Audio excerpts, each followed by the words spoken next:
네, 시면상가 한 주가 새로 시작됐습니다. 어떤 전략을 좀 가져가야 될지 특이점에서 확실하게 좀 대책을 마련해 보는 시간 가져보도록 하겠습니다. 자, 오늘 코스피 1.35% 하락해서 2,530선 간당간당하게 턱걸이로 좀 버텨냈고요. 코스닥은 730선이 무너졌습니다. 오늘 2%가량, 2% 가까이 빠지면서 728포인트까지 빠졌는데 코스닥에서 오늘 제약바이오 없었으면 3% 이상 빠졌을 수도 있다. 뭐 다양한 이야기들 나오고 있는데 아까 계속 말씀드린 대로 지금은 좀 우리가 저가 매수를 해야 되는 타이밍인 건지 트럼프 트레이딩을 해야 되는 건지에 대한 이야기를 본격적으로 좀 나눠보도록 하겠습니다. 자, 오늘 월수팀 함께 매니저부터 소개해 드리겠습니다. 월수팀 나왔습니다. 백인현 매니저, 박병주 매니저, 강현균 매니저 나왔습니다. 어서 오세요. 반갑습니다. 네. 자, 진짜 뭐 오늘 왜 이렇게 빠진 거야? 명확한 이유가 없습니다. 백인현 매니저님, 오늘장 한 줄평 어떻습니까? 네, 오늘장 한 줄 평은 지독한 트럼프 리스크라고 말씀드리겠습니다. 일단 미국에서 이제 트럼프 대선 후보가 당선된 이후에 우리 국내 증시 변동성이 굉장히 커지고 있습니다. 제가 여러분들을 위해서 PPT 하나 준비해 왔는데 PPT 첫 장 한번 띄워. 그림을 준비하셨어요? 네. 지금 미국 대선 이후에 이제 미국 지수 같은 경우에는 계속해서 상승하고 있는 모습인데 PPT 자료 보시게 되면 우리나라 코스피랑 코스닥이랑 중국 코스피랑 코스닥 같은 경우에는 오히려 하락하고 있고요. 특히 미국 같은 경우에는 중국을 많이 경계하고 있는데 중국보다 오히려 우리나라가 더 빠지고 있는 상황이라고 보시면 될 것 같습니다. 일단 트럼프 리스크를 우리나라가 아무래도 미국과 중국의 수출 비중이 높다 보니까 조금 더 직격탄을 맞고 있는 게 아닌가라고 생각을 하고 있고, 전체적인 시장 흐름은 트럼프가 보조금을 줄일 가능성이 높은 2차 전지랑 반도체 섹터 위주로 시장이 무너지다 보니까 전체적인 수급이 굉장히 안 좋아졌다. 그리고 트럼프 수혜주로 부각되고 있는 가상화폐랑 재건 관련 종목들은 순환매 관점에서 하루는 올랐다가 하루는 조금 조정을 받는 이런 모습을 보이고 있고, 특히 우주항공 관련 종목들이 최근에 굉장히 좋은 모습을 보이고 있고요. 그래도 시장에서 가장 잘 지켜주고 있는 섹터는 바이오 섹터가 아닌가 생각을 합니다. 앞서 잘 말씀해 주셨지만 바이오 섹터 같은 경우에는 오늘 대표적인 대장주 보로노이나 알테오젠, 리가켄바이오, ABL바이오, 한올바이오 파마 같은 이런 종목들이 굉장히 좋았는데, 이들 종목까지 만약에 하락을 했으면 진짜 코스닥 같은 경우에는 한 3, 4% 정도 크게 하락하지 않았을까라고 생각을 하고 있고요.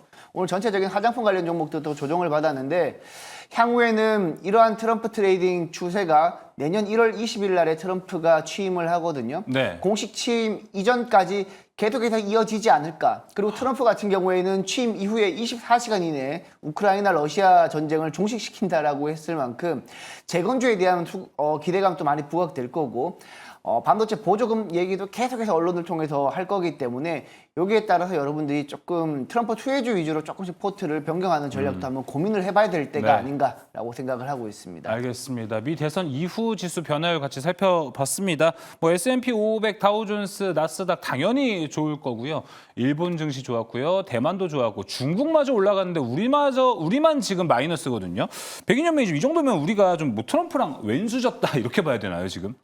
뭐 아무래도 이제 우리나라 같은 경우에 수출 위주로 예. 먹고 사는 나라다 보니까 트럼프가 지금 중국을 압박하게 되면 우리나라 같은 경우에는 뭐 일례로 이제 반도체, 메모리 반도체 같은 경우에는 중국에 약 37% 정도 수출하고 있는데, 수출 비중이. 근데 네. 우리나라 같은 경우 미국이 중국을 압박하게 되면 그 수출하는 데 있어서 굉장히 제약을 그쵸. 받을 가능성이 높거든요. 네. 그리고 미국에 수출할 때는 보편적 기본 관세라고 해가지고 전체 국가의 10%의 기본적인 관세가 부과되기 때문에 네. 마진율도 줄어들 가능성이 높습니다. 네. 뭐 그런 측면에서 아무래도 수출 비중이 굉장히 큰 국가다 보니까 조금 더 타격을 더 입는 것 같습니다. 네, 미국이 중국을 압박하면은 우리나라한테도 이제 수혜가 되는 섹터들이 여러 있습니다. 뭐 조선도 될 것 같고 제약바이오도 될 것 같은데, 대다수의 섹터가 미국이 중국을 좀 압박을 한다면 우리나라로서는 조금 불리해지는 섹터들이 여러 쪽, 그리고 큰 비중을 차지하고 있기 때문에 이에 대한 것들이 현재 우리나라 증시를 좀 억누르고 있지 않나라고 생각이 듭니다.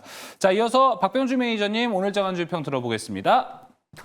자, 오늘 제가 준비한 오늘 한 줄 평은 우주 항공 그리고 제약바이오 이쪽으로 선택과 집중을 하자라고 오늘 준비했는데, 진짜 두 개가 제일 여기 좋죠? 지금 옆에 이번에 너무 기분이 이제 트럼프 대통령이 당선되고 나서 가장 기분이 좋아서 춤을 추고 있는 분이 바로 누굽니까? 앨런 머스크가 되겠습니다. 예. 일론 머스크죠. 근데 거기 보시면은요, 왼쪽에는 뭐가 있나요? 스페이스 X가 있습니다. 오른쪽에는 테슬라가 있죠. 테슬라는 전기차, 그 다음에 스페이스 X 같은 경우는 이제 우주 항공과 관련이 된 건데, 요즘에 일론 머스크 회사하고 연관만 되면 요즘에 우리나라 대형주, 오늘 보니까 LG 에너지 솔루션도 이제 스페이스 X의 2차 전지를 공급한다라는 그 뉴스가 주말에 떠가지고 또 아침부터 9% 이상 또 떠서 출발했습니다. 덕분에 저희들은 또 이익을 챙겼죠. 그 덕분에. 그래서 여하튼간에 지금은 현재 제가 보기에는 이제 안 가는 종목을 볼 것이 아니라 가는 쪽에 우리는 좀 따라가자. 그래서 제가 이제 우주 항공하고 제약 바이오를 말씀드렸는데, 지금 앞으로 이제 트럼프 대통령이 내년 1월 21일 날 취임하신다고 이제 방금 말씀 드렸는데, 아마 그때까지는 이렇게 집중과 선택으로 가지 않을까. 그 중에 가장 중심이 우주 항공하고 제약 바이오가 있다라고 말씀드립니다. 알겠습니다. 자, 선택과 집중이 필요한 증시, 그 선택은 우주항공과 제약바이오를 보자 박병주 매니저가 이야기를 했습니다. 자, 이어서 강현균 매니저님 한 줄평 들어보도록 하겠습니다. 예, 제가 준비한 한 줄평은 우선 자료화면부터 보시죠. 예, 또 자료화면이 많네요, 오늘. 네. 지금 뭐 폭탄 세일 중인 블랙 프라이데이 맞이해서 폭탄 세일 중인 한국 증시라고 예. 제가 한 줄평을 했습니다. 네. 지금 보시면 24년도 동안 이제 전 세계에 어떻게 보면은 세계 증시를 좀 볼 수 있는 그러한 모습, 그런 그림인데요. 보시면은 최하단에 코스피와 코스닥이 마이너스로 되어 있는 부분이 보이실 겁니다. 이렇게 지금 사장님이 망했어요. 폭탄 세일 중입니다. 제발 좀 사주세요. 이러한 지금 시점에 있는 상황이기 때문에 우리나라는 지금 메이저의 수급이 정말 필요한 시점입니다. 그래서 외국인의 수급, 오늘도 외국인이 5,380억 정도를 매도를 했는데 그중에서 삼성전자가 한 5,400억 정도 매도가 나왔고 지금 삼성전자만 계속 매도가 나오고 있는 시점이기 때문에 반도체가 힘들어지고, 그러니까 그 외국인의 매도를 따라가서 또 이제 코스닥에서 기관이 같이 매도를 하고 이러면서 매도가 매도를 부르는 그런 도미노 현상이 지금 나타나고 있는 거거든요. 그렇기 때문에 지금 많이 세일하고 있는 한국 증시입니다. 그래서 메이저의 수급이 절실히 필요하다라고 생각이 들어서 한 줄평을 저렇게 적어봤습니다. 알겠습니다. 어떻게 보면 아까 이제 백인현 매니저님이 준비해준 자료와 똑같이 뭐 그래프 형식만 좀 다른 것 같고 우리나라 증시만 지금 조금 소외가 계속되고 있다라는 포인트로 볼 수 있을 것 같습니다. 그래서 지금 채팅창에도요, 우선님께서 이 정도면 창고 정리 수준 아니냐라고 얘기를 하고 있습니다. 맞습니다. 창고 정리 수준이고 사장님이 미쳤어요. 뭐 이러는 건데 뭐 일각에서는 사장님이 미치지 않았다. 미친 거는 그 구매자다. 항상 뭐 이런 얘기도 나오지만 자, 이런 시장에서 지금 매수하는 게 어떤 리스크가 있는 거고 정말 리스크가 없다면 저가 매수를 한다면 어떻게 접근을 해야 될지 얼마나 접근해야 될지도 상당히 많이 궁금해할 것 같습니다. 자, 그러면 바로 첫 번째 특이점 통해서 우리 전략들 하나씩 만들어 보시죠. 첫 번째 특이점 열어주시죠. 네, 지금 트럼프 트레이딩 계속되고 있습니다. 오늘 삼성전자와 SK하이닉스가 하락한 수치를 좀 보면은 이거 좀 심각한데? 라고 좀 생각이 들 것 같습니다. 삼성전자와 하이닉스 모두 3%대 그리고 거의 4%에 가깝게 하락하면서 마무리가 됐거든요. 사실 지난주 삼성전자는 아니어도 SK하이닉스의 주가 흐름은 나름 나쁘지 않았습니다. 근데 오늘 SK하이닉스마저 이런 주가 흐름을 보여준다면 내일부터는 좀 무서울 수 있겠다. 다양한 이야기들 좀 나오고 있습니다. 먼저 백인현 매니저님, 지금 현재 트럼프가 돌아오고 나서 우리나라 반도체는 부정적인 뷰를 가질 것이다라는 이야기를 많이 나오고 있죠. 네, 아무래도 지금 우리나라 반도체 업황 같은 경우에는 안 그래도 안 좋은데 트럼프가 대통령에 당선이 되면서 조금 더 울고 싶은 아이 뺨 때리는 격으로 우리나라 증시가 조금 빠지고 있다라고 보시면 될 것 같은데요. 아무래도 이제 트럼프가 당선되게 되면 가장 큰 피해를 볼 섹터는 2차 전지랑 반도체 섹터 쪽에서 지급하게 되어 있는 보조금을 정상적으로 지급하는지 여부가 굉장히 중요합니다. 근데 트럼프가 당선되고 난 이후에 많은 전문가들이 그래도 기존의 칩스법이나 IRA 법안을 건들지는 못할 거다라고 예상을 하고 있지만 그래도 지급하고 있는 보조금 규모가 대폭적으로 줄어들거나 아니면 어느 정도는 손을 보지 않을까라는 전망이 지금은 현재 굉장히 우세한 전망이라고 보시면 될 것 같은데요. 그 영향 때문에 안 그래도 반도체 업황이 안 좋고 지금 언제 살아날지 뭐 지금 뭐 스마트폰이라든지 AI 네. PC 같은 경우에도 우리가 기대한 만큼 살아나지 못하고 있는 상황에서 보조금까지 만약에 줄어들게 되면 지금 이미 우리나라 전기차랑 반도체 업체들 같은 경우에는 이미 미국에 공장을 짓고 있잖아요. 근데 미국 정부가 입장을 바꿔서 보조금을 지급을 규모를 대폭적으로 줄여버리게 되면 안 그래도 이제 조금 향후의 지속적인 수익에 대한 의구심이 드는 상황에서 그런 영향으로 보조금 이슈까지 부각되게 되면 아무래도 조금 영향이 있다라고 보시면 될 것 같고, 그리고 많은 투자자들이 지금 트럼프 리스크를 지난 2016년부터 한번 경험했던 투자자들은 이 트럼프 리스크가 일시적인 영향이 아니라 지속될 가능성이 매우 높다라고 배팅을 하는 것 같습니다. 아까 제가 잠깐 언급드렸지만 네. 트럼프가 내년 1월 20일 날에 취임을 하는데 그때 전까지 계속해서 트럼프가 언론을 통해서 이슈가 나올 거거든요. 뭐 푸틴이랑 전화 통화를 한다든지 젤렌스키랑 전화 통화를 한다든지 이렇게 계속해서 이제 그런 이슈가 나올 때마다 뭐 재건주라든지 가상화폐라든지 지금 뭐 최근 비트코인 관련 종목들이 연일 사상 최고가를 기록하듯이 반대로 이제 뭐 반도체나 2차 전지 관련 종목들은 조금 더 리스크에 노출됐다 보니까 변동성이 조금 상하로 굉장히 크지 않을까라고 보고 있습니다. 그래서 여러분들도 지금은 반도체 쪽이 박앤셀인 건 맞지만 개인적으로는 포트 비중을 약간은 조금 덜어내가지고 트럼프 트레이딩을 하시는 게 지금 시장에서 소외를 안 받는 가장 유일한 방법이라고 보고 네. 뭐 대표적으로 제가 아까 잠깐 언급드렸듯이 바이오라든지 그리고 전력 인프라 같은 경우에는 옛날에 반도체랑 같이 움직였었는데 최근에는 반도체랑 무관하게 전력 인프라 관련 종목들은 이미 움직이고 있거든요. 뭐 산일전기라든지 HD 현대일렉트릭이라든지 그리고 최근에는 바닥에서 LS 일렉트릭도 올라오고 있는 모습이기 때문에 그런 식으로 트럼프 트레이딩 수혜주들 그런 종목들 위주로 수급이 계속해서 들어가고 있기 때문에 안 그래도 유동성이 부족한 시장에서 트럼프 트레이딩 수혜주들이 조금 더 부각되고 반도체는 조금 지켜보셔야 될 것 같습니다. 실제 1월 20일 날 트럼프가 취임하고 난 이후에 보조금 지급 여부가 어떻게 진행이 될지 이런 부분을 좀 지켜보셔야 되고 또 미국 같은 경우에는 TSMC에 중국에 반도체 공급하지 말라고 계속해서 압박을 하고 있기 때문에 우리나라 삼성전자나 SK하이닉스도 사실 TSMC가 타격을 받게 되면 우리나라도 타격을 받거든요. 그런 측면에서 반도체 관련 종목들에 대한 뷰는 굉장히 싼 구간이긴 하지만 적극적으로 공략하기에는 조금 타이밍에 대한 변수가 있다. 지금 좀 어려운 시기가 됐다. 네, 타이밍에 대한 변수가 있다. 이렇게 여러분들이 정리를 하시면 될 것 같습니다. 알겠습니다. 일단 백인현 매니저의 의견은 트럼프 리스크가 좀 더 지속이 될 가능성이 높다. 그렇기 때문에 오히려 트럼프 리스크에 있는 섹터, 특히나 반도체 같은 경우에는 좀 지켜봐야 될 것 같고 오히려 뭐 제약바이오를 비롯한 트럼프와 함께 올라갔던 종목 그리고 시장에서 아직 살아있는 섹터들은 여기로 좀 대체를 해보자 이렇게 좀 이야기를 했습니다. 자 그러면 백인윤 매니저님, 네.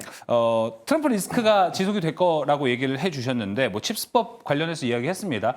트럼프 일기 때에는 트럼프의 공약 이행률이 20%밖에 안 됐다고 해요. 근데 그때는 민주당이 좀 다수를 가지고 있어가지고 그때는 민주당의 반대에 많이 먹혔다고 하는데 이번에는 아무래도 공화당이 상하원을 거의 다 장악을 했고 트럼프가 이제 거의 마지막 임기가 되는 거 아닙니까? 이번 4년이. 그러다 보니까 오히려 적극적으로 계속해서 말을 할 거다 보니 트럼프 리스크가 지속이 될 거다라고 보시는 거예요?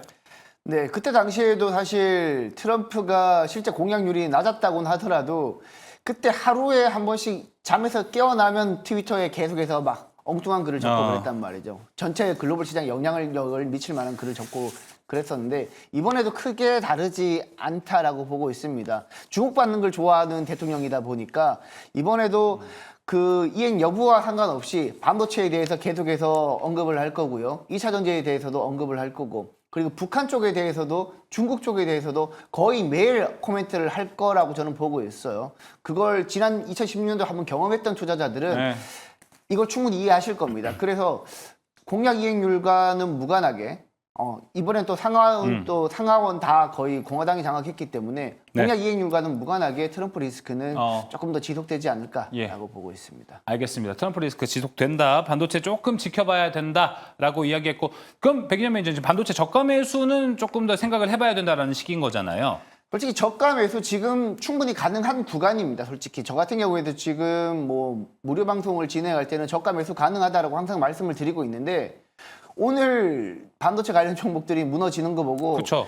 약간 지금 저가 매수하는 게 맞아라는 생각이 들 정도로 오늘 좀 충격을 많이 받았거든요. 그런 측면에서 봤을 때는 저가 매수는 가능하지만 네. 분할로 조금 장기적으로 여러분들이 접근을 해야지 예. 지금이 저가라고 해가지고 그래 결심해서 하고 종목에 투자를 한다 버리면 네. 집중해서 투자를 해버리면 그쵸. 약간 조금 계좌를 유연하게 운영하는 데 있어서 굉장히 조금 문제가 발생하지 않을까라는 네. 생각도 해봅니다. 그럼 박병주 매니저님, 강영규 매니저님도 지금 백인현 매니저 의견에 동의를 하십니까? 아니면은 혹은 지금 반도체 적극적으로 사야 된다고 생각하시는 분은 바로 발언해 주셔도 됩니다.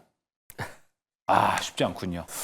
자, 그러면은 박병주 매니저님, 반도체는 올해 연초만 해도 정말 좋았습니다. 네. 진짜 그때 너무너무 좋았거든요. 그거 우리 깔끔하게 증시 대전망이 뭐 이런 거 할 때 작년쯤에 우리 증시 전강 후약일 가능성은 상당히 높다라고 이야기했고 그 중심에 반도체가 있을 거다라고 얘기했거든요. 그럼 반도체 상반기 랠리까지만큼은 이제 우리가 좀 기대하기 어려운 타이밍이군요, 지금은.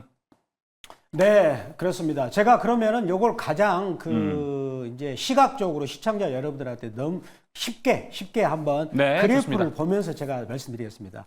제가 항상 봤던 그 방법인데 삼성전자를 지금 제가 그래프로 연봉으로 보여드릴게요. 연봉으로. 삼성전자가 잘 나갈 때는 빨강색이 양봉으로 들어오면서 갈 때가 잘 나갔는데 지금 보시면은 짱대 음봉이잖아요. 올해가. 그렇죠? 그리고 이제 지난번에 저도 11월 달부터는 갈 줄 알았는데 다시 10월 달에 이렇게 도지형 대량 거래가 터졌거든요. 근데 거기 오늘 그 자리를 저점을 깼습니다. 이거는 매우 안 좋은 그런 방향이거든요. 그리고 외국인들이 주도를 해서 오늘 또 한 900만 이상을 팔았죠. 팔아가지고 여기를 깼어요. 그러면서 우리 전반적으로 반도체 소부장 SK 하이닉스마저도 무너지는 상황이 나왔습니다.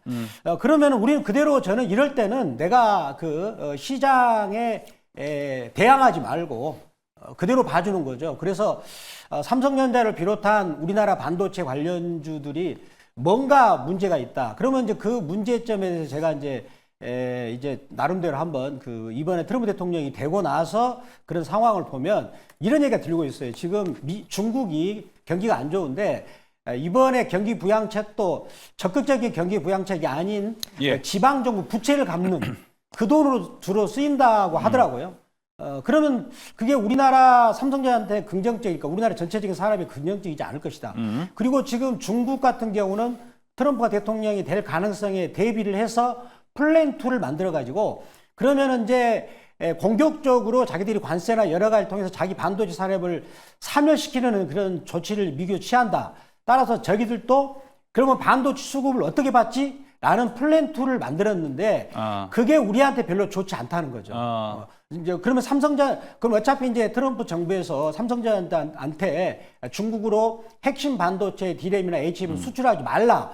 그런 얘기도 할 수 있는 거 아니겠습니까? 그래서 그런 플랜까지 생각을 해서 중국에서 자체적으로 지금 준비하고 있다라는 그런 소식이 들리고 있어요. 결국은 그러한 소식은 결국 주가가 빠지는 것에 대해서 맞추기야 물론 소식이지만 현재 주가가 하락하기 때문에 그런 뉴스도 우리들이 좀 예민하게 보면서 대응할 필요가 있겠고요.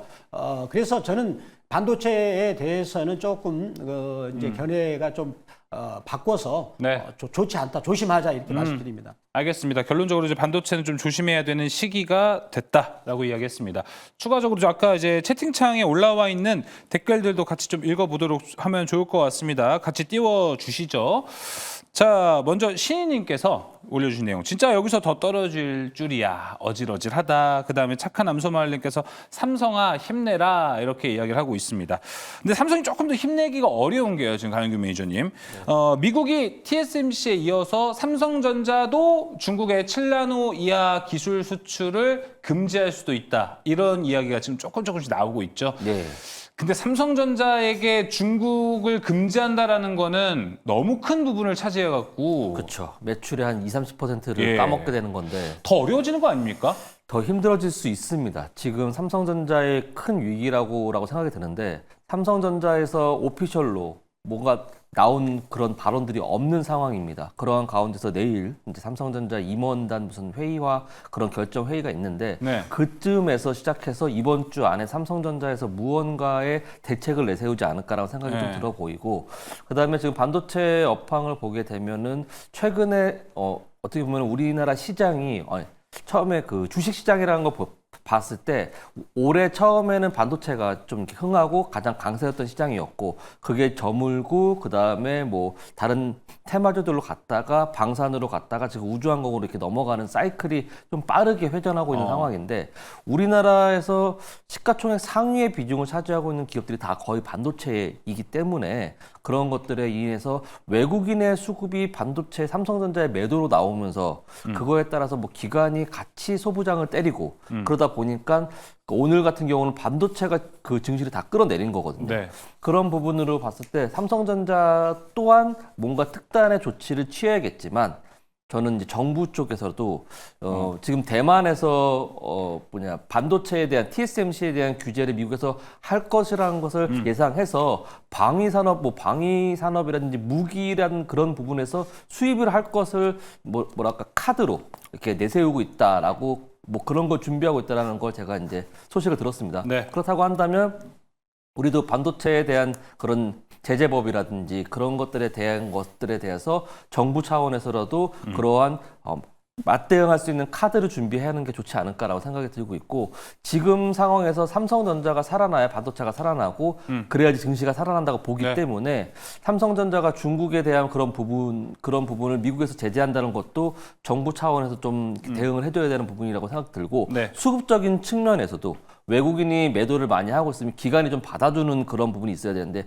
기관도 같이 매도를 하고 있기 때문에 문제이거든요. 네. 그런 부분이 이제 우리나라 정부 뭐 이렇게 말씀드리긴 좀 그렇지만 연기금 쪽에서라도 일부 정도 그 매수를 해서 더 이상 하락하는 걸 막고 반등을 해줘야 되지 않겠나라고 생각이 듭니다. 예. 지금 차트상으로 한 번만 보면 네. 삼성전자 지금 차트가 오늘 125월선을 닿았습니다. 이 125월선은 지금까지 삼성전자가 상장한 이후에 IMF 때 한 번, 그 다음에 리먼 브라더스 사태 때 한 번, 그 다음에 실적이 완전 망가졌을 때 한 번, 뭐 그렇게 닿았던 적이었는데, 지금은 실적이 그렇게 나쁜 것도 아니고 그렇다고 해서 큰 위기적인 부분도 아니라고 생각이 드는데, 이렇게까지 매도가 나왔다는 건 우리가 모르는 무언가의 악재가 있거나 아니면 이제는 이것을 외국인의 그 뭐랄까 매도세를 잡아줄 수 있는 뭔가의 특단의 조치가 필요하다, 이렇게 정리해서 말씀드리도록 하겠습니다. 알겠습니다. 자, 지금 채팅창 있는 거 강윤규 매니저님 차트 보신 김에 같이 보시면 좋을 것 같습니다.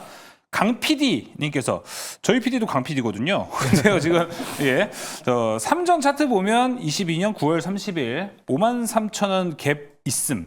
여기까지 오면, 몰빵이다. 뭐, 이렇게 얘기를, 다 쏟아부어도 된다. 몰빵각이다. 뭐, 이렇게 올려주셨습니다. 네. 어떻게 생각을 좀 하시나요?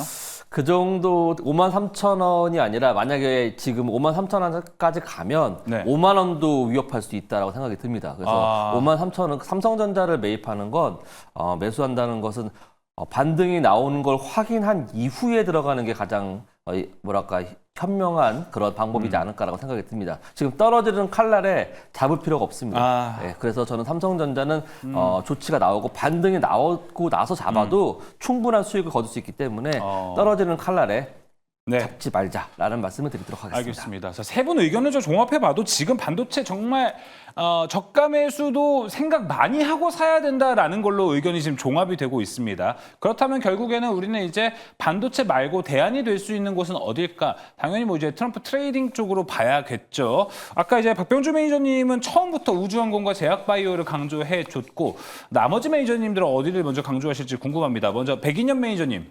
네, 저도 뭐 우주항공이랑 지금 바이오가 가장 매력적이라고 보고 있고, 조금 더 이제 영역을 확장한다면 재건이랑 가상화폐까지 여러분들이 조정을 받았을 때는 계속해서 접근을 해야 된다라고 보고 있습니다. 뭐 네. 재건 같은 경우에는 아까 잠깐 언급드렸지만 네. 트럼프가 가장 주목하고 있는 부분이거든요.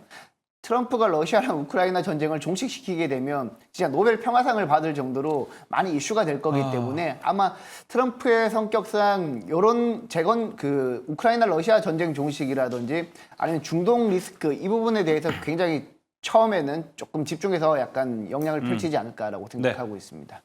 네. 백인영 매니저 하나만 더 추가하겠습니다. 반도체 좀 생각해보자라고 얘기해 주셨는데 전력 인프라는 어떻습니까? 전력 인프라는 사실 제가 이제 항상 말씀드리지만 AI 반도체의 데이터 센터 때문에 전력 인프라가 많이 오른 측면이 있긴 하지만 실제 이제 전력 인프라 업체들이 수주받았던 물량들은 미국 전력 노후화 때문에 많이 수주를 받았기 때문에 데이터 센터 물량은 제가 알기로는 그렇게 지금까지는 크지 않았던 걸로 기억을 하고 있습니다. 근데 향후에 데이터 센터까지 계속해서 매년 뭐 많은 데이터 센터가 지어지게 된다면 전력 인프라 수요는 계속해서 늘어날 가능성이 높고요.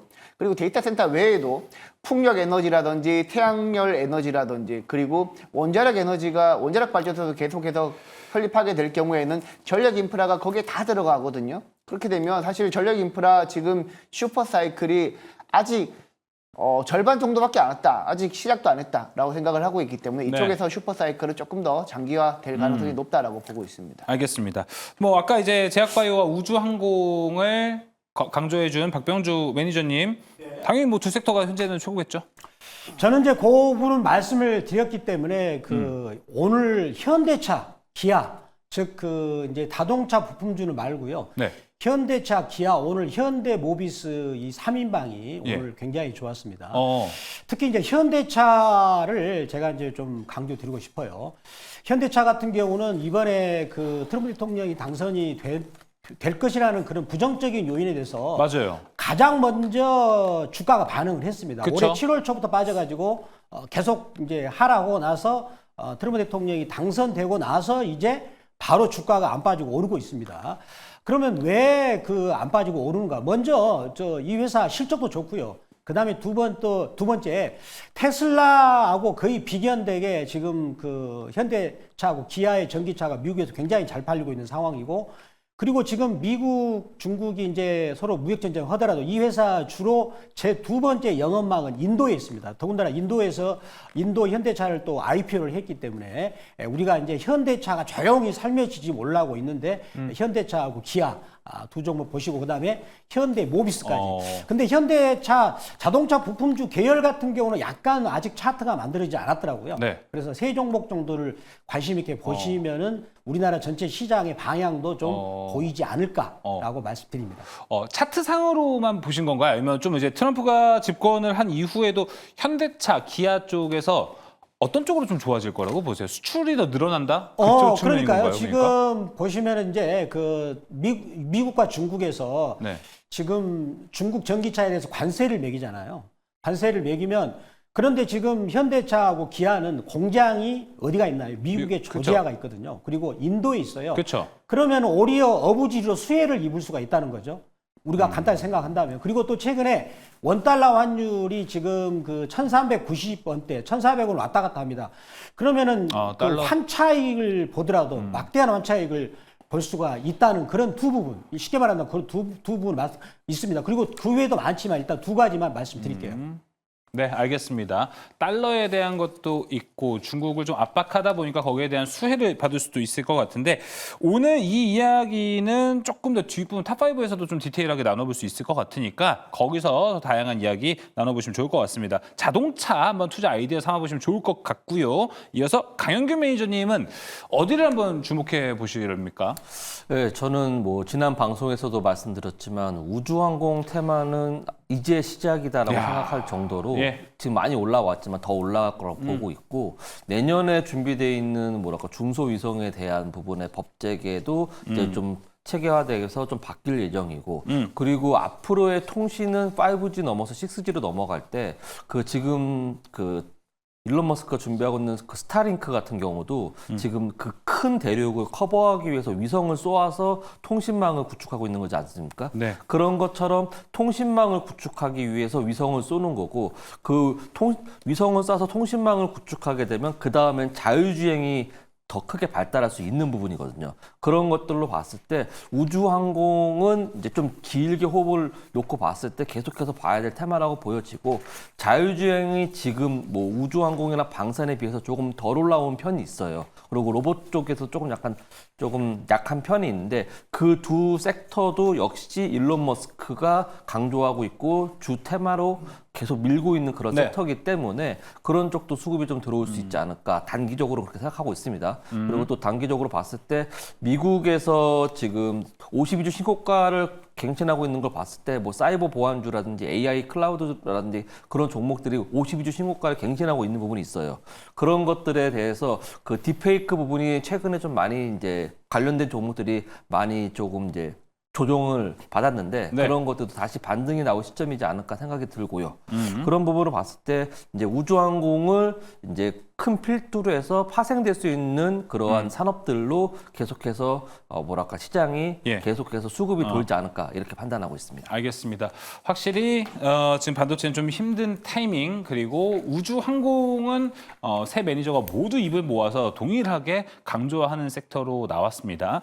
자 그러면은 매니저님도 어떻게 생각하세요? 지금 사실 우리가 반도체에 대해서 그렇게 긍정적인 이야기를 같이 나누지는 못했습니다. 근데 사실 우리가 이제 특이점 마무리할 때쯤에 종목으로 압축을 하잖아요. 지금 종목을 이야기하는 게 의미가 있을까라는 생각도 들긴 하거든요. 그래서 혹시나 자칫 지금 나오는 종목을 지금 좋은가 보다 추천하는가 보다라고 오해하실 수도 있으시니까 지금 종목 이야기를 할지 말지 좀 고민이 되기는 해요. 근데 대본에 보니까 강윤균 매니저님은 이수페타시스를 써줘가지고 요거는 물어봐야겠다 네. 좀 생각이 들어서 어떤 의견이신지가 좀 궁금합니다.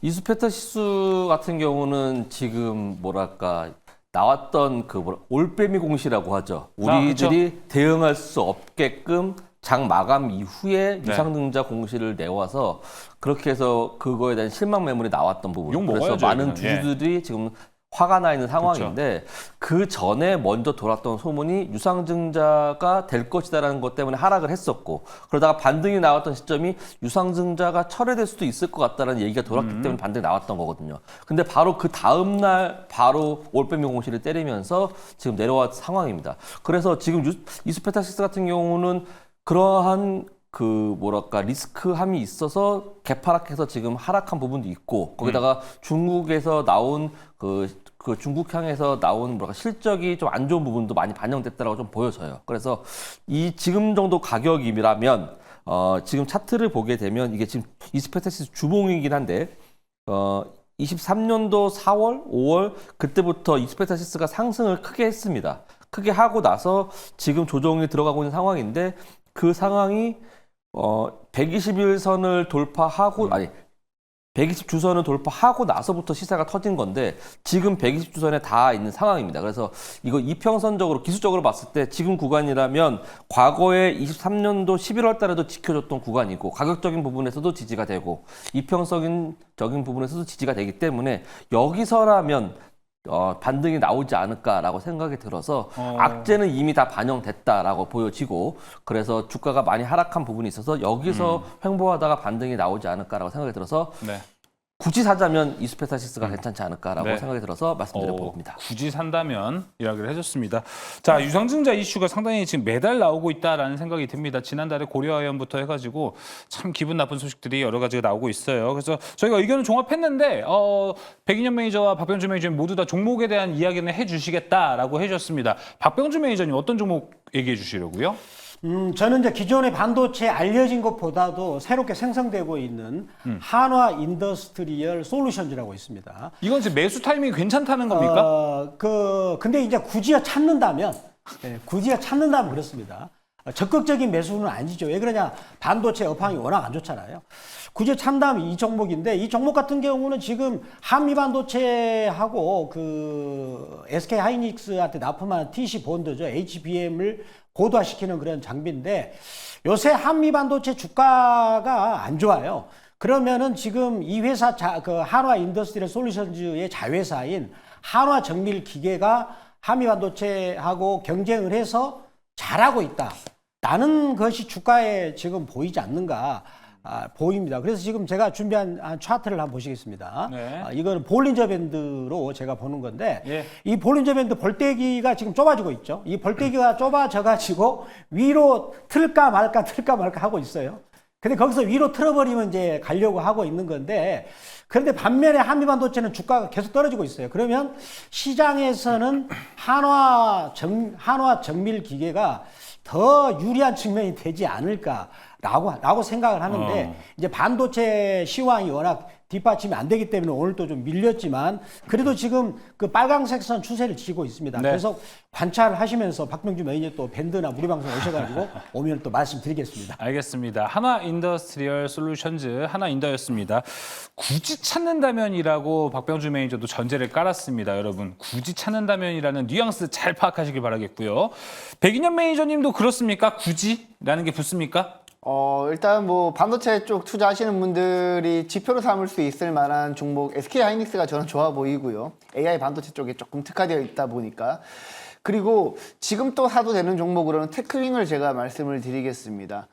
테크윙 같은 경우에는 큐브 프로버 쪽에서 이제 메모리 3사 모두 이제 지금 현재 퀄리피케이션 테스트 진행 중에 있고요. 그 중에서 한 곳에서는 9월 달부터 테스트를 진행하고 있고, 지금 만약에 이제 정상적으로 큐브 프로버가 테스트 통과한 이후에 본격적으로 공급하기 시작한다라면 업계에서는 현재 2025년부터 한 300대에서 한 500대 정도 지금 물량 판매가 가능하다라고 하거든요. 네. 근데 300대만 납품하더라도 올해 내년에 영업이익이 한 2,592억 원 수준으로 퀀텀 점프할 가능성이 매우 높기 때문에 그래도 여러분들이 업사이드가 큰 종목 찾으시고 그리고 모멘텀이 확실한 종목 그리고 최근에 기간 수급이 확실하게 들어오는 종목을 찾으실 거면 테크윙이 유일하다라고 보시면 될 것 같습니다. 알겠습니다. 이렇게 본다면은 뭐 만약에 나는 반도체의 반등을 기다리고 있고 내가 공부했던 시나리오에 있다라고 생각하시는 분들은 하이닉스와 테크윙은 좀 저가 매수의 기회도 잘 삼아 보시면 좋을 것 같습니다. 자, 첫 번째 특이점 반도체 이야기 한번 해봤고요. 반도체에 대한 투자 의견 그리고 우리가 그 대안이 될 수 있는 트럼프 트레이딩 섹터들은 무엇이 있을지까지 이야기를 나눠봤습니다. 자, 첫 번째 특이점 마무리하고요. 이어서 두 번째 특이점으로 넘어갑니다. 두 번째 특이점 열어주시죠. 네이버 이야기 오늘 좀 해보도록 할게요. 금요일에는 외국인들이 네이버를 매도세를 오랜만에 했는데 최근에 지금 HTS, MTS 켜보시면 아시겠지만 네이버 외국인 수급이 나쁘지가 않습니다.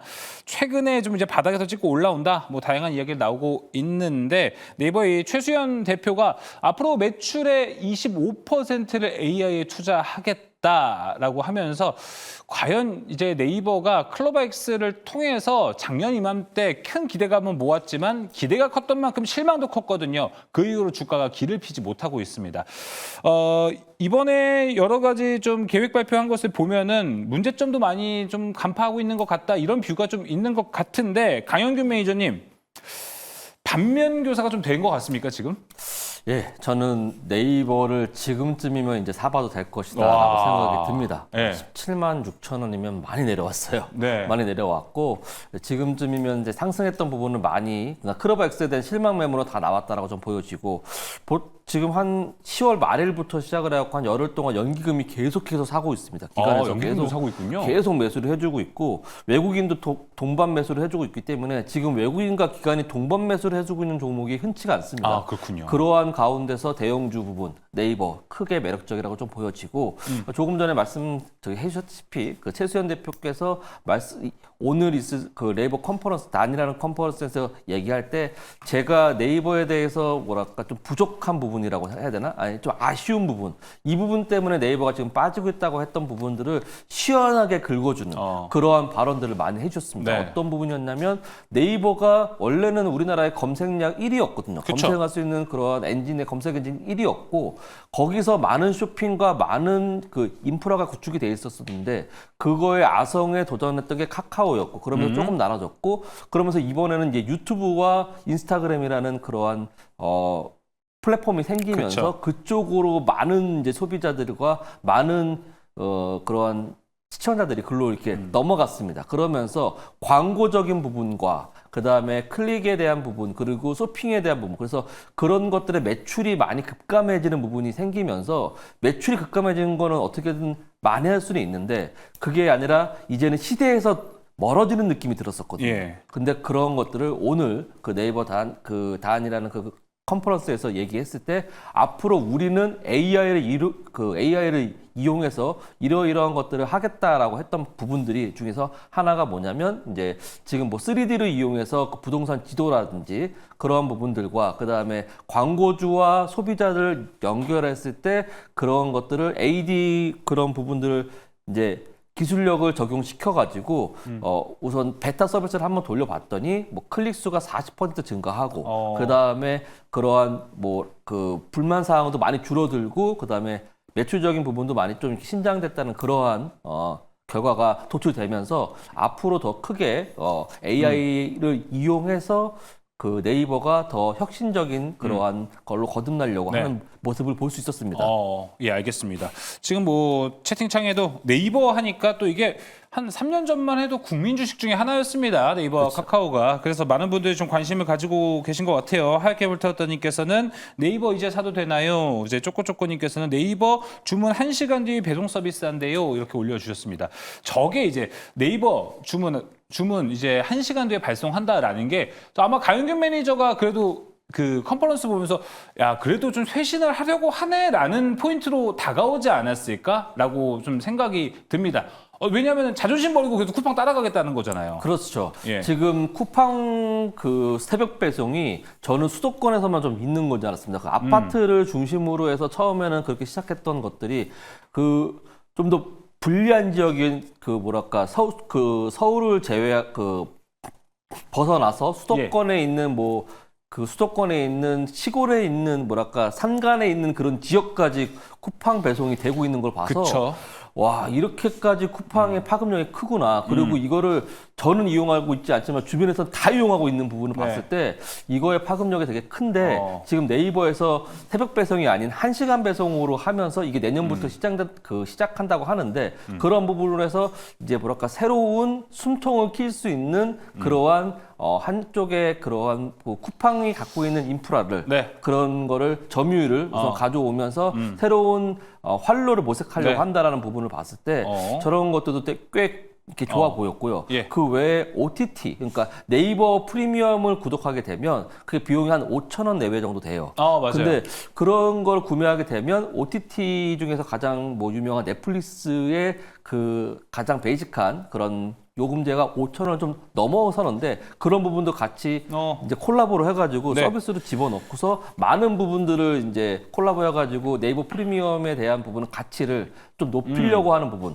그런 것들도 그 네이버가 네. 혁신을 꾀하고 있는 그런 노력으로 제가 판단이 들어서 예. 네이버가 좀 지금쯤이면 꼭 사봐도 되겠다라는 생각을 가져봤습니다. 그러니까 매니저님은 네이버의 이 컨퍼런스를 통해서 뭐 예를 들어서 AI에 좀 힘이 들어가서 우리나라 뭐 AI 소프트웨어가 좋아질까에 대한 투자 아이디어보다는 네이버 자체가 일단은 좋아지지 않을까라고 얘기하시는 걸로 결론 지어도 될까요? 예, 네이버가 좋아질 거라고 생각이 들고 네이버가 만약에 좋아지면 AI도 같이 올라올 겁니다. 그럼 AI가 같이 올라오면 네이버 때문에 올라가기보다는 지금 미국에서 52주 신고가를 쓰고 있는 섹터 쪽이 AI 그리고 사이버 보안 이런 예. 쪽도 많이 포함이 돼 있거든요. 그런 거와 같이 접목이 돼서 우리나라의 AI 관련된 종목 올해 초에 많이 올라갔던 종목들도 지금 이제 그 상승분을 많이 반납해 놓은 상황이거든요. 그래 놓고 지금 차트를 돌리려고 하고 있는 그러한 시점에 있기 때문에 네. 그러한 종목들 중에서 수급이 잘 이렇게 들어와 있는 종목들을 잘 선별해 본다면 그런 종목들도 같이 올라갈 수 있는 그런 뭐랄까 파급력이 있지 않을까라는 생각이 듭니다. 알겠습니다. AI가 조금 더 이제 파급력이 생겨서 뭐 보안까지도 우리가 볼 수 있는 타이밍이 오지 않을까 AI 소프트웨어에 대한 이야기를 좀 나눠봤습니다. 자, 백인현 매니저님은 이 의견에 대해서 좀 어떻게 생각을 하시나요? 뭐 앞에 AI 관련해서 워낙 네. 많이 설명을 해주셨고 뭐 아까 쇼핑에 관련해서도 설명을 많이 해주셨는데 저 같은 경우에는 쇼핑에 대해서 조금만 더 보충 설명을 하자면 네. 네, 저 같은 경우에는 지금 네이버 유료 구독 서비스랑 쿠팡 유료 구독 서비스 모두 이용하고 있는데 쿠팡에 대해서 굉장히 만족을 하고 있거든요. 근데 일단 네이버 같은 경우에는 쿠팡이 기존 구독료를 제가 기억하기로 한 3, 4천 원대에서 한 7천 890원까지 지금 올렸는데도 거의 이탈률이 많이 없단 말이죠. 그런 걸 확인했기 때문에 네이버도 지금 현재 구독료는 한 4,900원 정도 되는데 네이버도 지금 현재 뭐 지금 배송이나 새벽 배송, 오늘 배송, 내일 배송 이렇게 다양한 배송 시스템을 갖추게 된다라면 구독료를 올릴 가능성이 매우 높습니다. 그렇게 될 경우에는 당연히 그게 이익으로 귀결될 가능성이 높기 때문에 AI뿐만 아니라 네이버 쇼핑에서 일단 1차적으로 수익 개선이 본격적으로 이루어질 거라고 저는 보고 있고 뭐 그 외에 경기가 살아나게 되면 광고 수입도 많이 들어올 거기 그쵸. 때문에 일단 그 부분에서 저는 굉장히 조금 메리트가 있지 않나. 쿠팡 같은 경우에는 주문을 하게 되면 하루에 2번이거든요. 새벽 예. 배송이랑 오전 10시 이전에 주문을 하게 되면 오후 6시 기점으로 배송이 도착을 하는데 지금 네이버는 뭐 내년부터 1시간 또는 3시간 이내에 배송이 된다라고 하니까 그 부분에 있어서 충분히 쿠팡과 경쟁할 만한 기업이다라고 보면 될 것 같습니다. 예, 알겠습니다. 네이버 쇼핑 쪽 좀 강조해 줬고요. 박병준 매니저님도 쇼핑 쪽을 주목하시나요? 아니면 혹시나 AI 소프트웨어를 좀 주목하고 계신가요? 저는 이제 두 분께서 쇼핑 부분은 자세히 말씀을 해 주셨기 때문에 네. 저는 또 이 부분도 있더라고요. 그 이제 일본어하고 영어로 검색, 지금 현재는 우리나라 국내에서는 이제 한글로 검색이 돼서 우리가 검색을 할 수가 있는데 이제 일본어하고 영어로도 검색을 하면 그 기능이 검색으로 끝나는 게 아니라 탐색도 될 수가 있다. 그런 말이 나오고 있습니다. 그럼 가령 내가 속초에 가가지고 이제 여행을 했습니다. 여행을 할 때 거기서 맛집을 찾는다. 그러면 우리가 맛집만 나오지 그 집이 맛이 어떻고 이런 구체적인 설명이 안 나오는데 탐색 기능이 들어가면서 그 맛집은 어떤 특징이 있고 그런 부분 자세히 나온다고 이 얘기를 하고 있고요. 특히 이제 제가 그 부분을 주목하는 게 결국은 이제 그 네이버라는 회사가 AI 쪽을 한다라고 했을 때 과연 우리의 관심사는 주식을 하는 사람들 관심사는 그래 그렇다면 너희들이 실적을 내고 있느냐 이게 아니겠습니까? 그런데 이 회사가 이번 그 EQ 2분기하고 3분기 때 분기당 실적을 역대급으로 냈다는 겁니다. 이게 중요한 게 아니겠습니까? 이 회사가 이런 AI에 관한 차근차근 준비를 하고 있는 과정인데 네. 그러면 그것들이 실적으로 연결되느냐 이게 중요한 건데 그쵸. 그 실적으로 연결돼 가지고 역대급으로 실적이 나왔고요. 그다음에 주가의 그래프를 보면은요. 그 실적이 나왔는데 그러면 주가가 지금 싸느냐? 이게 또 우리 관심사 아니겠습니까? 그쵸. 한번 그래프를 볼까요? 한번 그래프 위치를 보면은 제가 월봉을 준비했습니다. 네이버 네. 같이 월봉을 준비했는데 이 종목이 예전에 46만 원이었습니다. 46만 원이었는데 지금 20만 원 아래에서 거의 한 18개월을 꽈배기를 떴어요. 일명 이런 차트를 제가 꽈배기 차트를 하는데 그런 꽈배기를 틀면서 오랫동안 구조조정 겪고 드디어 올해 2Q, 3Q가 역대급으로 사상 최고 실적을 냈습니다. 그리고 방금 이제 최수연 CEO가 앞으로 구체적으로 AI 비전을 제시했기 때문에 예. 이제 주가는 본격적으로 탄력을 위로 틀지 않을까라는 저는 그것도 말씀드립니다. 예, 알겠습니다. 그럼 세 분 공통적으로 한번 물어보고 마무리 좀 지어볼게요. 자, 아까 강윤규 매니저님은 괜찮다고 오를 아마 들어주실 것 같아요. 지금 시점 네이버 매수 타이밍 괜찮다 아니다. OX 한번 간단하게 보시죠. 하나, 둘, 셋. 야, 세 분 모두 동일하게 O 의견을 주셨다. 알겠습니다. 자, 그러면 우리가 여기를 비롯해서 봐볼 만한 종목은 또 무엇이 있을지 강윤규 매니저님 종목부터 먼저 한번 들어보도록 하겠습니다. 네, 저는 아까 전에도 말씀드렸듯이 네이버가 자체적으로도 지금 당장 매수해도 네. 좋은 종목인데 여기서 파생돼서 AI에서 사이버 보안까지 넘어가게 된다면 올해 초에 많이 상승했었던 한글과 컴퓨터라는 한컴. 종목을 저는 권해드리고 싶습니다. 네. 이 종목이 꽤 괜찮은 그런 이유가 올해 초에 지금 차트를 보면서 말씀을 드리면 올해 초에 올라갔을 때 지금 주봉상에서 지금 여기 15,000원부터 38,000원까지 한 150%가 급등한 이후에 지금 내려온 상황입니다. 그래 놓고 지금 이평선을 다 수렴해 놓은 상황이기 때문에 여기서 지금 당장 돌려도 이상하지 않은 차트를 만들어 놨고 그다음에 실적적인 부분에서도 지금 전년 동기 대비해서 매출액은 25% 정도 성장을 했고 영업이익은 한 160% 증가하면서 높은 실적 성장을 달성해 놓은 상황입니다. 그렇기 때문에 이런 실적에 대한 부분에서도 많이 높은 실적을 해놨는데 주가는 지금 반영되지 않은 부분이 있거든요. 그렇기 때문에 실적이 좋고 그다음에 미국에서 사이버 보안 종목들이라든지 AI 종목들이 52주 신고가를 쓰고 있는 상황에서 지금 동 종목이 상승분을 많이 반납해 놓고 8월 달부터 횡보해 놓은 이 시점에 실적까지 조금 지금 나와 있다고 한다면 지금에서부터는 주가가 상승할 타이밍을 갖추고 있다라고 생각이 들어서 한글과 컴퓨터를 강력하게 말씀드리는 바입니다. 네, 알겠습니다. 한글과 컴퓨터 네이버가 좋아진다면 조금 더 수혜를 받을 수 있는 종목일 수 있을 것 같습니다. 한글과 컴퓨터였고요. 자, 이어서 박병주 매니저님. 저는 AI로서 KT를 말씀드립니다. KT. 제가 KT 말씀드리면 시청자님들이 웬 KT 하실 거예요. 네. 굉장히 무겁고 참 지긋지긋하게 주가가 20년 동안 빠진 회사인데 이제는 KT가 그렇지 않습니다. 자, KT가 제가 준비한 자료를 한번 보도록 하겠습니다.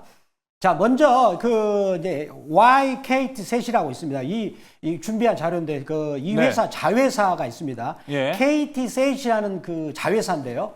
자, 보도록 하겠습니다, 여러분들. 그쵸. 왼쪽에 있는 그 회사입니다. 지분을 KT가 100% 지분을 갖고 있는 회사인데 이 회사는 그 미국의 스타렉스처럼 그 위성을 쏩니다. 쏘아가지고 자기들이 직접 선박 혹은 항공에다가 위성 통신 서비스를 제공하는 회사입니다. 이번에 11월 12일 날 이제 스페이스 X 발사체를 이용해서 또 위성을 쏜다고 하죠. 요 지분을 누가 갖고 있습니까? 바로 KT가 갖고 있고요. 자, 그리고 KT는 생성형 AI의 믿음이라는 AI를 지금 솔루션을 갖고 있어요. 아, 맞아요. 있었죠. 갖고 있습니다. 여러분 꼭 아셔야 됩니다. 그리고 또 자회사 KTCS를 통해서 많은 AI 서비스를 지금 2021년부터 꾸준하게 준비한 회사고요. 그리고 KT라는 회사의 제가 실적을 보았습니다. 저는 항상 그렇다면 그렇게 많은 준비를 하고 있는데 너희들이 실적이 좋으냐? 난 항상 그걸 물어봅니다. 예. 보니까 좋지 않습니까? 보시면은 지금 매출액은 27조를 계속 꾸준하게 되고 있고 영업이익도 보시면 계속 증가를 하고 있고요. 그 다음에 이렇게 무거운 회사가 ROE가 드디어 10%대를 돌파하고 있습니다. 그리고 PBR이 0.6이거든요. ROE가 10을 돌파했는데 PBR이 0.6이면 거저먹기 아닙니까? 이런 주식이라는 거는. 그래서 KT에 제가 한번 그래프도 보겠습니다. 그래프를 보면 장기적으로 계속 빠지기만 했어요. 그런데 드디어 저는 항상 뭘 보냐면 볼린저 밴드를 봅니다. 볼린저 밴드. 보면 2000년부터 2023년까지 눈물 젖은 빵을 계속 먹었습니다.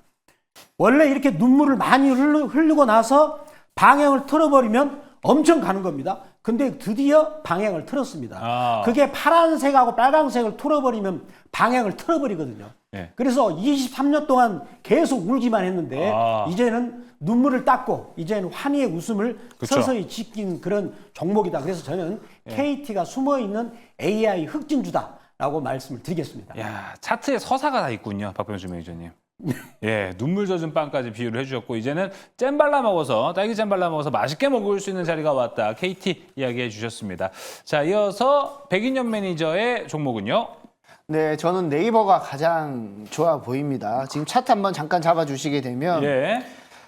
네이버 지금 월봉 차트인데요. 월봉 차트 보시게 되면 지금 현재 주가 수준이 네이버 지난 2014년도 주가 수준밖에 안 됩니다. 그리고 지금 네이버가 역대 제일 많이 올랐을 때가 지난 2021년 7월 달에 주가가 가장 많이 올랐는데 물론 이제 그때 AI가 많이 부각되기도 했었지만 지금 네이버 같은 경우에는 지난 2021년부터 매년 영업이익과 매출액이 계속해서 성장하고 있는 기업인데 오히려 주가 수준은 2014년도밖에 안 된다라고 봤을 때는 충분히 지금부터 공격적으로 접근 가능하다라고 보고 있고 그리고 아까 잠깐 말씀을 드렸지만 내년부터는 네이버 쇼핑도 별도의 앱이 출시되면서 굉장히 많이 변화가 있을 거거든요. 그리고 AI 쪽은 우리나라에서 네이버가 가장 핫하게 투자를 많이 할 거기 때문에 내년부터 좀 변화가 있고 그리고 네이버 쇼핑에서도 모멘텀이 나오고 경기가 회복하게 되면 광고 쪽에서도 수입이 나온다라고 봤을 때는 네이버만한 기업이 없다라고 생각을 하고 있습니다. 그래서 지금 네이버는 공격적으로 여러분들이 접근을 하셔도 되지 않을까라고 보고 있습니다. 맞습니다. 네이버가 뭐 쇼핑도 쇼핑 그쪽 강조를 해서 내년부터 좀 달라지는 포인트가 있다라고 백인현 매니저가 이야기해 줬고요. 뭐 제가 매일 네이버를 뭐 가지고 있어서 하는 말은 아니지만 네이버가 진짜 잘해야 토종 AI가 생겨나서 우리나라만의 또 모멘텀, AI 모멘텀을 더 강하게 드라이브를 좀 걸 수 있지 않을까 좀 이렇게 생각이 듭니다. 그래서 두 번째 특이점에서는 네이버의 이 출사표, 내년에 우리는 어떻게 좀 AI 바라볼 수 있을지에 대한 이야기를 좀 나눠봤습니다. 자, 앞서 이제 심사추이님께서 채팅창 몇 개 올려주셔가지고 읽어보고 또 다음 넘어가도록 하겠습니다.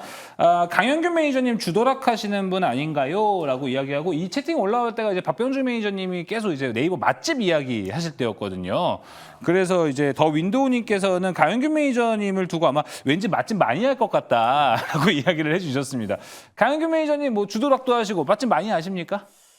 제가 이렇게 좀 이렇게 얼굴에 살이 좀 많이 있어서 예. 어떤 분들은 제가 아까 전에 그 주드락 방송을 했을 때 그 채팅창에서 뭔가 음식을 맛있게 먹게 생겼다라고 잘 먹게 하셨던 생겼다. 분도 계셨습니다. 예. 그래서 그런 얘기를 종종 듣고 있는데 맛집을 그렇게 많이 알고 있지는 않고요. 제가 많이 먹지도 않습니다. 네, 알겠습니다.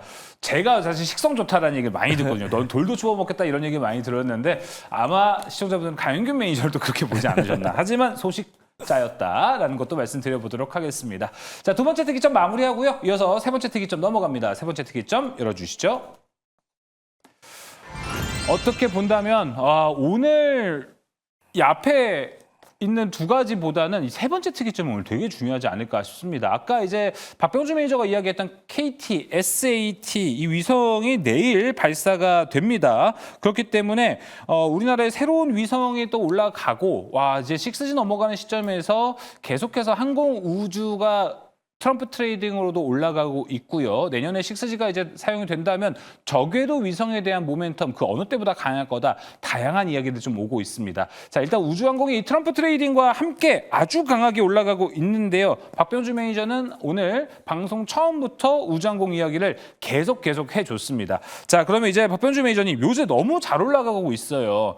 지금 무서워해야 될 때는 아니죠. 그래도 지금 이제 우주항공 관련주들이 최근에 이제 올라가고 있지만 그동안에 상승하려고 한국항공우주 이런 종목들, 특히 한국항공우주 같은 경우는 오늘처럼 올려가려고 그다음에 소쩍새 울기를 거의 5년 동안 울었습니다. 그래가지고 드디어 소쩍새가 울면서 주가 올라가고 있거든요. 네. 그 준비를 많이 했다는 거예요. 그리고 또 이 우주 항공 같은 경우는 이제 항상 미국이 어떤 행동을 취하고 있는가를 봐야 되는데 미국 같은 경우는 이제 우주 항공 산업을 키우면서 중국과의 패권 다툼에서 이기기 위한 거죠. 그리고 우주 항공이 단순히 방산이 있는 게 아니라 위성통신은 결국은 테슬라가 이제 추구하고자 하는 테슬라의 어떤 시스템 구축이지 않습니까? 결국은 테슬라가 결국은 전기차는 자율주행차로 연결되는데 그 자율주행차가 우리나라 현재 통신 기지국 가지고는 안 됩니다. 끊겨버리면 가다가 자동차가 서버리지 않겠습니까? 그럼 결국은 자율주행차를 하기 위해서는 끊기지 않게끔 하늘에서 위성을 통신을 쏴줘야 됩니다.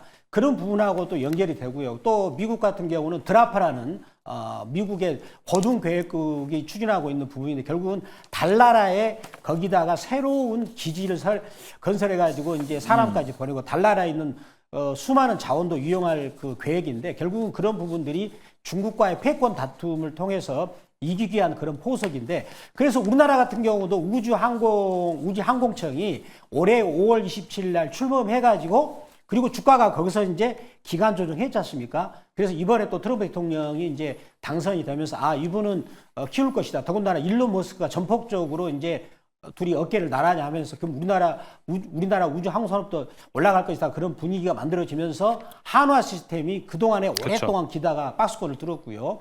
그다음에 한국우주도 그랬고 그 두 종목이 이제 끌어서 올라가니까 거기 밑에 있는 하청업체들이 덩달아서 지금 올라가고 있는 그런 형국인데 이런 형국에서 일시적으로 끝날 것이 아니다. 저는 트럼프 대통령이 취임하는 내년에 1월 달까지는 계속 우주항공 관련주들이 올라갈 거라고 보고요.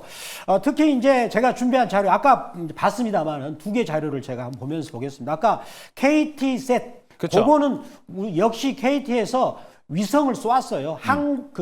통신용 위성을 쏘았고 오른쪽 같은 경우는 한화의 소형 SAR 한화 시스템이 만든 소형 SLR 위성입니다. 요거 제가 홈페이지에서 받아온 건데, 그런데 내일 KT에서 이제 12일 날 이제 7년 만에 위성을 또 쏘아 올리는 그런 이제 계획이 있습니다. 계획이 있어요. 따라서 우리나라도 덩달아서 이제 그 우주항공청을 올해 5월 27일 출범하고 나서 계속 계획대로 계속해서 우주항공과 관련된 스케줄들이 연말 내년까지 계속 이어진다는 것이죠.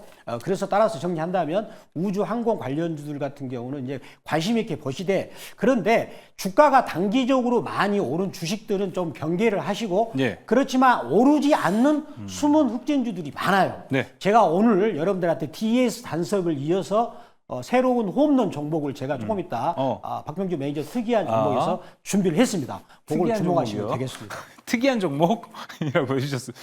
네, 그거 좀 더 이제 전문가 알겠습니다. 특이 종목을 준비할 시간이 있지 않습니까? 예, 그때 맞아요. 제가 네. DS 단석을 이어서 예. 홈런을 칠 종목, 우주항공 종목을 예. 준비했습니다. 주목하시기 바랍니다. 예, 알겠습니다. 자, 그러면은 매니저님, 저 그거 되게 궁금해요. 네. 요새 우주항공 섹터가 너무 좋다 보니까 뭐 방산 쪽에서도 올라가기도 하고요, 통신 쪽에서도 올라가고 좀 다양하게 와 하고 올라가는 분위기거든요. 네네. 그러다 보니까 이 안에서 진짜 옥석은 뭘 보고 가려야 될까라는 게 좀 궁금하거든요, 매니저님. 네네. 그 부분은 너무나 쉽습니다. 결국은 주가라는 거는 시청자님들 항상 우리가 해야 되는 것은, 내가 항상 주식을 싸게 사가지고 남한테 비싸게 팔아 먹을까, 이 궁리를 해야 됩니다. 네. 그렇다면 최근에 우주항공에 이 관련된 종목 하나 있지 않습니까? 한화 에어로 시스템인데, 이 종목은 한화 에어로 스페이스 에어 시스템이에요. 한화 에어로 스페이스지 않습니까? 이 종목에 한번 제가 그래프를 한번 보도록 하겠습니다. 네. 항상 그 생각을 하셔야 돼요. 내가 예를 들어서 우주항공 관련주들이 올라갑니다. 내가 그 종목을 사고 싶어요. 근데 내가 사서 나중에 남들한테 비싸게 팔아먹는 게 우리 주식한 사람들의 중요한 그 스킬 아닙니까? 근데 보시면 이 종목은 벌써 20배 올랐습니다. 내가 과연 비싸게 팔아먹을까요? 그렇지 않죠. 오히려 남들을 위해서 비싸게 사주는 거지 않습니까? 물론 이 종목도 우주항공 관련주예요. 그렇다면 이번에 그렇지 않고 다른 우주항공 관련주라고 요즘에 뭐 조사하면은 다 많이 나옵니다. 그런 종목을 볼 때 항상 과연 우주항공주라고 분류된 종목들이 그 3개월 전에 저가에서 얼마나 올라왔는가, 이거를 먼저 가장 기본적으로 따시는 게 가장 중요합니다. 제가 이제 나중에 여러분들께서 비싸게 팔아 먹으려면 그리고 나서 이제 우주항공하고 방산하고 두 개가 엮였던 종목들, 그런 종목들이 우주항공으로 다시 분류됐을 때는 이미 방산에 대해서 주가가 반영이 됐겠죠. 그런 종목은 또 조심할 필요가 있겠고요. 그렇지만 순수하게 우주항공에 해당되는 종목이면서도 이제 한화 시스템이나 아니면은 미국의 스페이스 X나 이런 회사들한테 부품을 납품한다라는 그런 것들이 우리가 그 구글 같은 데 조사해 보면 자세하게 또 나옵니다. 그런 것들을 또 만약에 조사하다가 지치시면 네. 우리 또 그 매경 TV 스치면서 한가를 보시면서 예. 자료를 얻으시면 되겠습니다. 알겠습니다. 자, 그러면은 일단 또 옥석을 가리는 방법, 일단 최근 3개월 동안 주가가 얼마나 차트에서 잘 올라가고 있는지를 잘 파악하는 게 중요할 것 같습니다. 백인현 매니저님, 지금 채팅창에 LK 삼양에 대한 이야기 좀 있어가지고 요거 한번 궁금합니다. 이런 거는 지금 뭐라고 표현을 될까요? 옥석 가리는 방법에 들어갈 만한 종목인가요? 아니면 오늘 상한가를 가다 보니까 좀 어떻게 다룰지 좀 궁금하네요. 일단 뭐 LK 삼양 같은 경우에 네. 제가 조금 디테일하게 분석하지를 못해서 여러분들한테 조금 전문성 가지고 설명드리기 조금 어렵지만 예. 뭐 저 같은 경우 하나 팁을 설명드린다면 잠깐 제 화면 한번 잡아주시게 되면 네, 지금 전반적으로 우주산업 같은 경우에는 크게 이제 업스트림이랑 다운스트림 이렇게 나눠지는데 업스트림 같은 경우에는 발사체를 제조하거나 그쵸. 그리고 인공위성을 제조하는 업체라고 보시면 될 것 같고 다운스트림 같은 경우에는 해당 인공위성을 가지고 서비스를 제공하는 업체들을 이제 다운스트림의 밸류체인에 속한다라고 말씀을 이해하시면 될 것 같은데 네.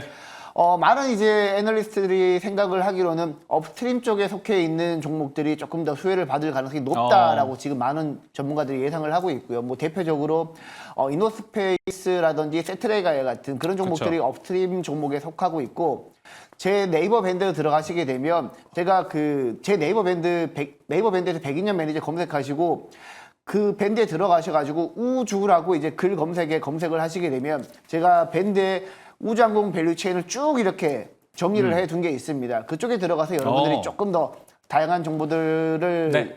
보시면 될 것 같고 일단 시장은 업스트림에 조금 더 주목을 하고 있다라고 이해를 하시면 될 것 같습니다. 알겠습니다. 업스트림에 좀 주목을 해보자. 그리고 이제 밸류체인 같은 게 좀 많은 분들 궁금해하실 것 같은데요. 백인현 매니저의 네이버 밴드 가시면은 참고해 볼 수 있으실 것 같습니다.